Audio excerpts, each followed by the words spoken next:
Shegaon railway स्टेशनवर दर गुरुवारी प्रसादाचा अनोखा उपक्रम पुणे अमरावती गाडीत भाविकांकडून 2000 प्रवाशांना साबुदाणा खिचडी आणि खोबऱ्याच्या बर्फीचे प्रसाद वितरण श्री संत गजानन महाराज की जय असा जयघोष करत दर गुरुवारी रात्री शेगाव रेल्वे स्थानकावर भाविकांचा सुंदर सोहळा रंगतो.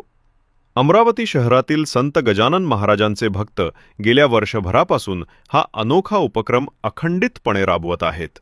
पुणे अमरावती गाडीत प्रवाशांना साबुदाणा खिचडी आणि खोबऱ्याच्या बर्फीचा प्रसाद दिला जातो. हाच प्रसाद गाडीतील 2000 प्रवाशांपर्यंत पोहोचतो. अमरावतीतील सातुर्णा MIDC परिसरात गुरुवारी सकाळी 10 वाजल्यापासून 50 किलो साबुदाण्याच्या खिचडीची तयारी सुरू होते.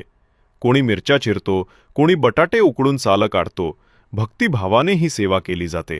तयार झालेली खिचडी 20 किलोचे 2 आणि 10 किलोच्या एका मोठ्या डब्यात भरली जाते. सायंकाळी 7 वाजता भाविक बडनेरा रेल्वे स्थानकावर पोहोचतात. 7.27 वाजता येणाऱ्या अमरावती रेल्वेत साबुदाणा खिचडी आणि 25 ते 30 किलो खोबऱ्याच्या बर्फीसह ते शेगावकडे निघतात. रात्री 9 वाजता शेगावला पोहोचल्यावर 40 किलो खिचडी स्टेशनवरील एका कॅन्टीनमध्ये ठेवली जाते. भाविक नंतर ऑटो रिक्षातून संत गजानन महाराज मंदिरात जाऊन दर्शन घेतात.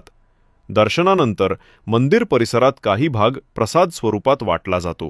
रात्री 10:18 येणाऱ्या पुणे अमरावती गाडीच्या आगमनानंतर भाविक झटपट प्रसादाचे डबे गाडीत चढवतात. 2 मिनिटांच्या थांब्यात हे काम पूर्ण होतं. महाराजांचा प्रसाद सर्व धर्मांच्या प्रवाशांपर्यंत गाडी सुटताच प्रसाद वितरण सुरू होतं. कागदाच्या द्रोणात साबुदाणा खिचडी आणि खोबरी सर्व प्रवाशांना दिली जाते. 3-4 बोग्यातील जवळपास 2000 प्रवाशांपर्यंत हा प्रसाद पोहोचतो. भूक लागलेल्या प्रवाशांना 2-3 द्रोण सुद्धा दिले जातात. ज्यांना जितकी हवी तितकी खिचडी. विशेष म्हणजे सर्व जाती धर्माचे प्रवासी या प्रसादाचा लाभ घेतात. हीच खरी संत परंपरेची जिवंत झलक.